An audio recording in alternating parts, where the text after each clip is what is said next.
আমাদের প্রচেষ্টা সফল হয়েছে। সেই শুভক্ষণ উপস্থিত হয়েছে।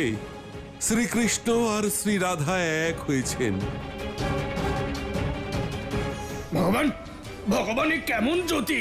আমার তো চোখ ধাঁধিয়ে গেল। আমার তো মনে হচ্ছে আজ সৃষ্টির বিনাশ ঘটতে চলেছে। এমন অলৌকিক শক্তিদের বিনাশ করার জন্যই তো অসুররাজ মহিষাসুর পুনরায় অবতীর্ণ হয়েছেন। আজ যত পুণ্য শক্তির বিনাশ হবে ততই মঙ্গল। মহিষাসুর রূপী কংস, আর বিলম্ব কেন? যাও, ওই অলৌকিক শক্তি তোমাকে ডাকছে। যদি তোমার নিজের শক্তি নিয়ে এতই অহংকার থাকে তবে যাও, সম্মুখীন হও সংসারে সবচেয়ে বড় অলৌকিক শক্তির। ভান্ডির বনে তোমাকে স্বাগত জানাই কংস।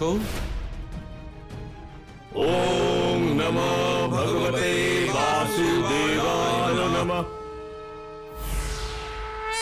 ভালোই হয়েছে ঋষিগণ, তোমরা নিজেরাই আমার পথ ছেড়ে দিয়েছ।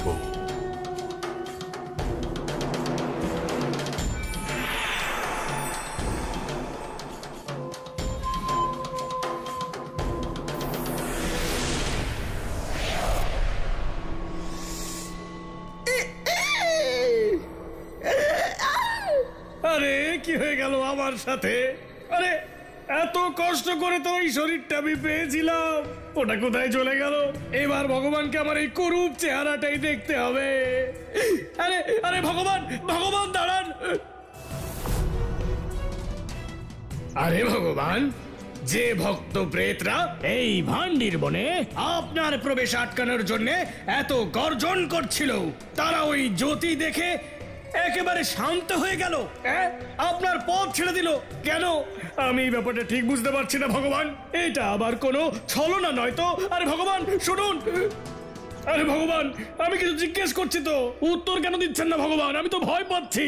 আশঙ্কায় ভয় পেয়ে যায় তারা যারা শক্তিহীন হয়।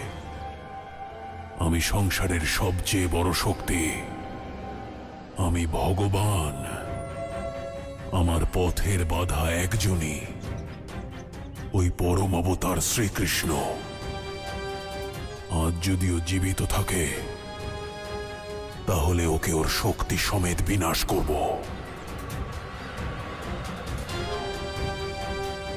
আরে বাহ, মহান অসুর! আরে না না না, ভগবান কংস, ভগবান কংস, ভগবান কংসের জয়, ভগবান কংসের জয়।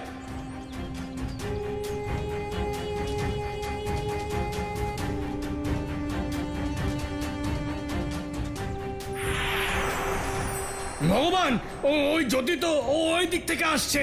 ওখানেই আছে গোয়ালাদের গুরু গর্গাচার্য। আর যদি উনি কানাই আর রাধাকে জীবিত করে থাকেন, ওরাও ওখানেই আছে। আর না হলে থাকবে ওদের মৃত শরীর।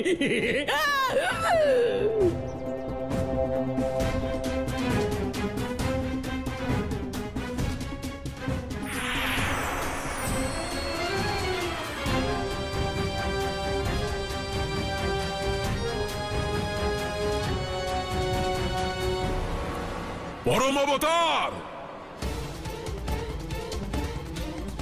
শ্রীকৃষ্ণ, কোথায় লুকিয়ে আছো? ধর্মকে রক্ষা করতে অবতীর্ণ হওয়া ওই বিষ্ণুর রূপ আজ কি অধর্মকে ভয় পাচ্ছে? পরম অবতার! কংসরূপী মহিষাসুর, ভয় তো কেবল সেই পায় যার মনে পাপ থাকে, যে অধর্মের পথে চলে। আজ আমরা তোমাকে তোমার সব ভয়, সব পাপ, সব অধর্ম থেকে মুক্তি দিতে এসেছি মহিষাসুর। আরে ভগবান, আরে কি হয়ে গেল? হ্যাঁ, অর্ধেক পুরুষ, অর্ধেক নারী, অর্ধেক কানাই, অর্ধেক রাধা। আরে কেমন রূপ! এমন রূপ না কোনোদিন দেখেছি আর না কোনোদিন শুনেছি। ভগবান! কংস, তুমি মহিষাসুরের শরীরে প্রবেশ করে প্রকৃতির নিয়মকে বদলাবার চেষ্টা করেছো। আর এই অনর্থ সৃষ্টি কখনোই মেনে নেবে না। তাই সংসারকে সর্বনাশের হাত থেকে বাঁচাতে তোমাকে বধ করতেই হবে কংসরূপী মহিষাসুর। অর্ধেক পুরুষ, অর্ধেক নারী, অর্ধেক কানাই, অর্ধেক রাধা। যখন পূর্ণরূপে আমার কোনো ক্ষতি করতে পারোনি, তখন এই অর্ধেক রূপে আমার কি করবে? এটাই তো তোমার ভুল মহিষাসুর। পুরুষ হোক বা নারী, একা অসম্পূর্ণ থাকে। তারা সম্পূর্ণ হয় যখন তারা মিলিত হয়। আর যখন কোনো পুরুষ ও নারী সমানভাবে একাত্ম হয়, তখন সংসারের কোনো শক্তি তাদের সম্মুখীন হতে পারে না। অর্ধনারীশ্বর কানাই রাধা, তোমাদের ধারণা আর তোমাদের এই রূপকে আজ বিনাশ করে দেব।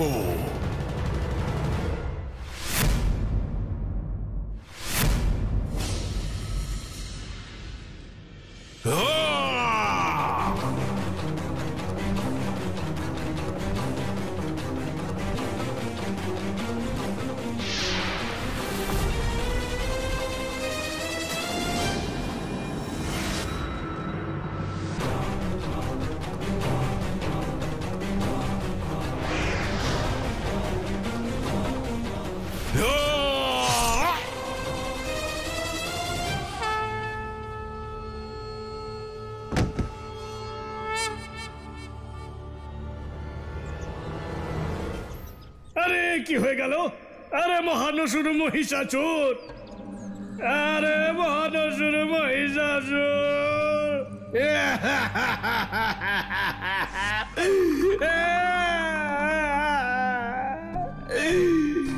মহানসুর মহিষাসুরের ভবলীলা সাঙ্গ হয়ে গেছে।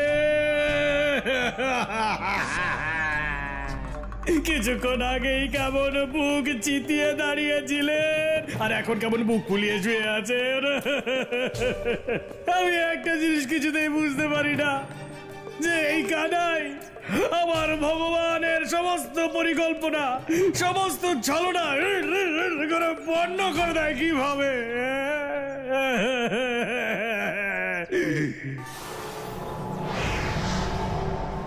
আরে আরে ভগবান কংসের আত্মা, ভগবান কংসের মহানসুর মহিষাসুরের শরীর, আরে আরে কোথায় অদৃশ্য হয়ে গেল? আরে মহানসুর মহিষাসুরকে দিয়ে আমার কি কাজ? আমি তো ভগবান কংসের ভক্ত। আমাকে ভগবান কংসের আত্মাকে সুরক্ষিত করতে হবে, না হলে এই ভদ্রাক্ষ এই সংসারে হুর হুর হুর করে ভগবান কংসকে ছাড়া কোথায় ঘুরে বেড়াবে। ওই অর্ধনারীশ্বর অন্য কোনো লীলা করার আগে ভগবান কংসের আত্মাকে আমাকে মথুরায় নিয়ে যেতে হবে।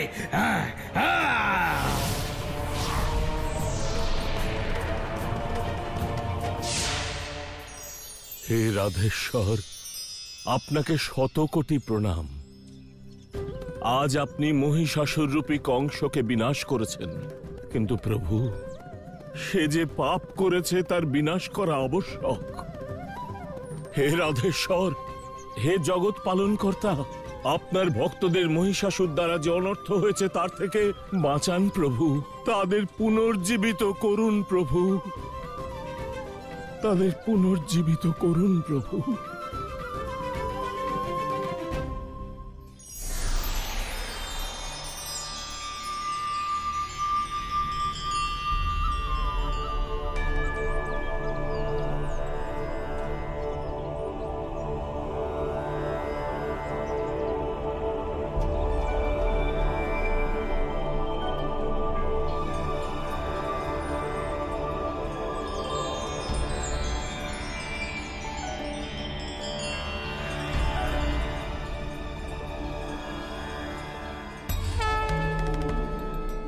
আমাদের কি হয়েছিল?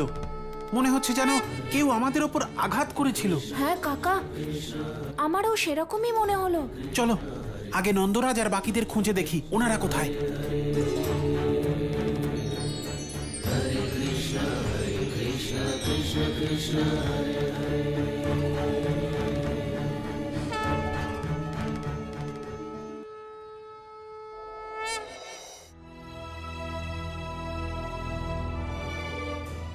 আমাদের আমাদের কি হয়েছিল? নন্দরাজ, কানাই কোথায়? কোথায় কানাই? রাধা কোথায়? ওকেও তো দেখতে পাচ্ছি না। রাধা? কানাই! রাধা! কানাই! কানাই তুই কোথায়? রাধা! কানাই! কানাই! কানাই! রাধা! মা রাধা! রাধা মা! কানাই! রাধা! কানাই! মা, বাবা, আমরা দুজন এখানে। কানাই!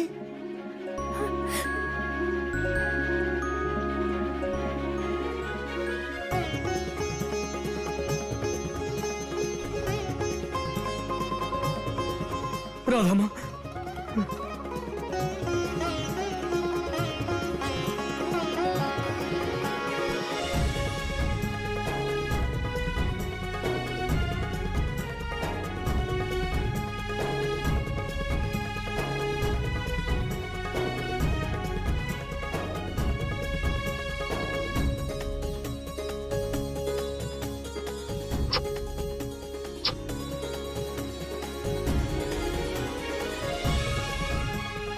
কানাই, তুই ঠিক আছিস তো কানাই?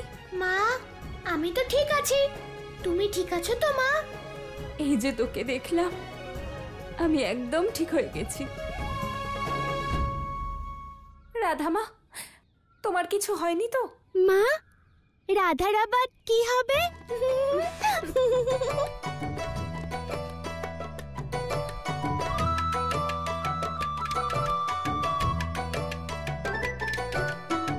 মিত্র, আমার মনে হয় ব্রজবাসীদের সাথে কংসের শত্রুতা কোনোদিনই শেষ হবে না, আর নাও আমাদের কোনোদিন শান্তিতে বসবাস করতে দেবে। আমারও তাই মনে হয় মিত্র। অধর্মের পথে চলাটাই কংসের ধর্ম, আর ব্রজবাসীদের জীবন অতিষ্ঠ করে তোলাটাই সে নিজের রাজধর্ম মনে করে। গুরুদেব, আমি তো বিশ্বাসই করতে পারছি না যে আমরা সবাই জীবিত আছি। কিন্তু কি হয়েছিল? দেবী, এটা কংসের অশুভ শক্তির প্রভাব ছিল। সেই অশুভ শক্তি আমাদের নবরাত্রির উৎসবকে খণ্ডিত করতে চেয়েছিল, কিন্তু নারায়ণ এবং শক্তি স্বরূপিণী মা আমাদের রক্ষা করেছেন। আজ আমি বুঝতে পেরেছি যে আমি ভুলোমনা নই, আর এটাও বুঝতে পেরেছি আমাকে এবার কি করতে হবে। দামোদর কাকা, কি করতে হবে তোমাকে? বলো মা সিংহ বাহিনীর দুর্গা মায়ের জয়! মা সিংহ বাহিনীর আত্মা, ভগবান কংসের আত্মা। ওম কংসায় নমঃ। ওম ভগভবায় বেদম তন্নো কংস প্রচোদয়াৎ। হে আত্মা, ভগবান কংসের আত্মা, এই প্রেত ভদ্রাক্ষ আপনার কাছে অনুরোধ করছে, আমার ভগবান কংসের শরীরে পুনরায় প্রবেশ করে আমার ভগবানকে জীবিত করে দিন।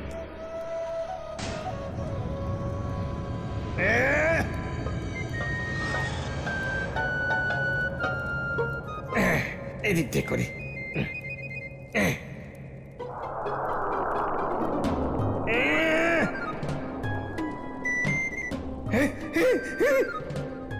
আমি ঠিক বুঝতে পারছি না, এই আত্মা পুনরায় ভগবান কংসের শরীরে প্রবেশ কিভাবে করবে। নারায়ণ নারায়ণ, আপনার লীলা অপার প্রভু। এমন প্রথমবারের জন্য হয়েছে যে কংস এই সত্যটা বুঝতে পেরেছে যে ও আমাদের দেবতাদের মতো অমর নয়, বরং কোনো সাধারণ মানুষের মতোই মরণশীল। পাপী কংস অহংকার বশত নিজেকে ভগবান ভাবতে শুরু করেছিল প্রভু। ওর মনে হয়েছিল যে ওর ইচ্ছে অনুযায়ী ওর আত্মা ওর শরীরকে যেমন ত্যাগ করতে পারে, তেমনি ওর ইচ্ছে অনুযায়ী পুনরায় ওর শরীরে প্রবেশ করতে পারবে। প্রণাম প্রভু, প্রণাম মা। কংসের আত্মা তার শরীরে প্রবেশ করছে না প্রভু। এটা কোনো অনর্থের থেকে কম নয়। এর সমাধান করুন প্রভু, সমাধান করুন। দেবরাজ ইন্দ্র, কংস আর জীবিত হতে পারবে না। এ তো উৎসব করার সময়। দেবর্ষি, এটা উৎসব করার সময় নয়। আজ যদি কংসের শরীরে তার আত্মা প্রবেশ না করে তাহলে শ্রীকৃষ্ণ অবতারের উদ্দেশ্যই ব্যর্থ হয়ে যাবে। আমি এটা বুঝতে পারছি না যে কংসের আত্মা পুনরায় তার শরীরে প্রবেশ করবে কিভাবে। এই শুভ কর্ম আপনাকেই করতে হবে দেবর্ষি। নারায়ণ নারায়ণ, বুঝে গেছি মা, আমি বুঝে গেছি আমায় কি করতে হবে। নারায়ণ নারায়ণ। হে প্রেতরাজ ভদ্রাক্ষ, নারদ মুনির প্রণাম গ্রহণ করবে না? দেবর্ষি, হ্যাঁ দেখেছেন ভগবান, আপনি যেই না চলে গেছেন এই দেবতারা কংসধামে আক্রমণ করতে শুরু করে ফেলেছে।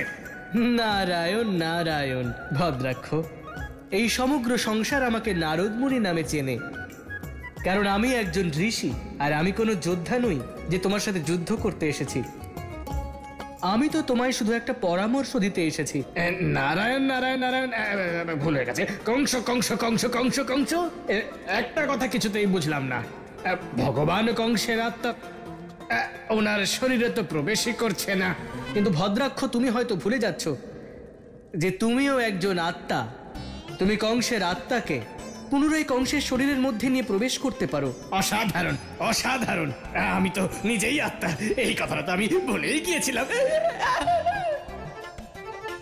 কিন্তু একটা কথা বলো নারদ মুনি, তুমি তো দেবতাদের মধ্যেও যুদ্ধ বাঁধিয়ে দাও, তাহলে আজ আমাদের অসুরদেরকে সাহায্য করতে কেন এসেছো? নারায়ণ নারায়ণ ভদ্রাক্ষ, আমি তো শুধু আমার প্রভুর ভক্ত, আমি কর্মফলে বিশ্বাসী, আর আমি এটাই চাই যে কংস নিজের জীবনকে পূর্ণরূপে ব্যতীত করুক, নিজের জীবনে ও ওই সমস্ত কাজ করুক আর ওই কাজের ফল ভোগ করুক। এবার তোমার ইচ্ছে ভদ্রাক্ষ। নারায়ণ নারায়ণ নারায়ণ নারায়ণ। হ্যাঁ, এবার আমি বুঝে গেছি। আমার মনে হয় ভগবান কংসকে নিজের কর্মের ফল এর থেকেও খারাপ ভুগতে হবে। তখনই এই দেবতাদের দেবর্ষি নারদ ভগবানকে পুনর্জীবিত করার উপায় বলে দিল। কিন্তু এটা জানে না, যদি ভগবান একবার জীবিত হয়ে যায় তাহলে ভাগ্যচক্র বদলে যেতে পারে।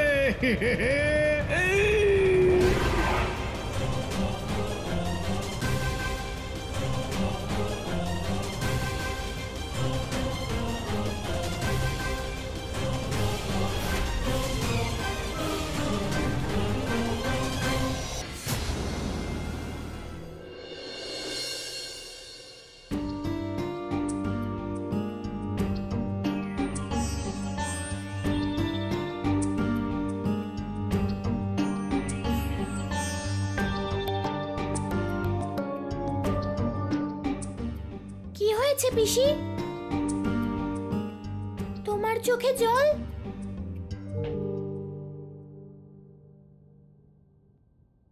না না কানাই, এ তো আনন্দের জন্য। আমার পুত্রদের একসঙ্গে দেখে চোখে চলে এসেছে। পিসি, আমার বয়স হয়তো কম, কিন্তু সুখ আর দুঃখের চোখের জলের তফাৎ আমি বুঝি।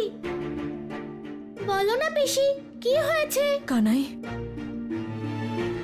আমি বুঝতে পারছি না যে আমার সমস্যা সমাধান কিভাবে করব। কিন্তু পিসি, সমস্যাটা কি বলো না পিসি, আমি যদি কোনো সমাধান বের করতে পারি। কানাই, আমি আমার 5 পুত্রের জীবন নিয়ে চিন্তিত। আমার মনে হচ্ছে ওদের ভবিষ্যৎ সংকটে। কিন্তু ওদের উপর যা সংকট এসেছিল তা তো কেটে গেছে, আর চিন্তা করার কোনো দরকার নেই। এখন তো তুমি হস্তিনাপুরেই যাচ্ছ। এই দেখো কানাই, এটাই চিন্তার কারণ। এটা হস্তিনাপুর রাজ্যের তীর। এটা আমার 5 পুত্রের ওপর তখন নিক্ষেপ করা হয়েছিল যখন হিমালয় থেকে এখানে আসছিলাম। হিড়িম্বা! কানাই, হস্তিনাপুরে কেউ আছে যে আমার 5 পুত্রকে মারতে চায়। সংকট এখনো কাটেনি, সম্মুখে কেবল সংকটই আছে। সমস্যাটা তো সত্যিই খুব বড় পিসি। কিন্তু পিসি, এমনটাও তো হতে পারে হয়তো তোমার কোনো শত্রু রাজ্য হস্তিনাপুরের এই তীরগুলো কোনো প্রকারে পেয়ে গেছে? আর কারা পাণ্ডবদের উপর আক্রমণ করেছে?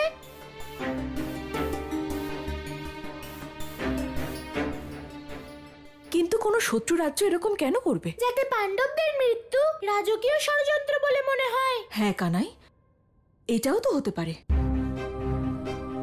আমি এই তীর নিয়ে এত চিন্তিত ছিলাম যে এই বিষয়টা তো আমি ভেবেই দেখিনি। তার মানে পিসি, এখন হস্তিনাপুরে যাওয়াতে কোনো সংকট নেই?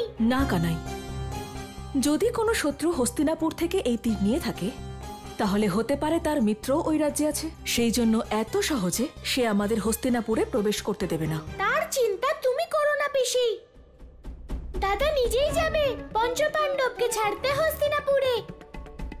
কানাই, তুমি বয়সে হয়তো ছোট, কিন্তু জীবনের প্রতি তোমার দৃষ্টিভঙ্গি অনেক বড়। আমায় কথা দাও পিসি যে তুমি কখনোই নিজের পুত্রদের নিয়ে চিন্তিত হবে না। কানাই, আমি মা, তাই এই কথা দিতে পারছি না, কিন্তু তোমায় একটা কথা দিচ্ছি আমি, যে আমি আমার পুত্রদের কঠিনতম সংকটের মুখোমুখি হওয়ার জন্য প্রেরণা দেব, যাতে ওরা এত শক্তিশালী হয়ে উঠবে যে সংসারের সমস্ত সমস্যার সমাধান করতে পারবে। কানাই, আমরা কাল সকালেই হস্তিনাপুরের জন্য রওনা দেব।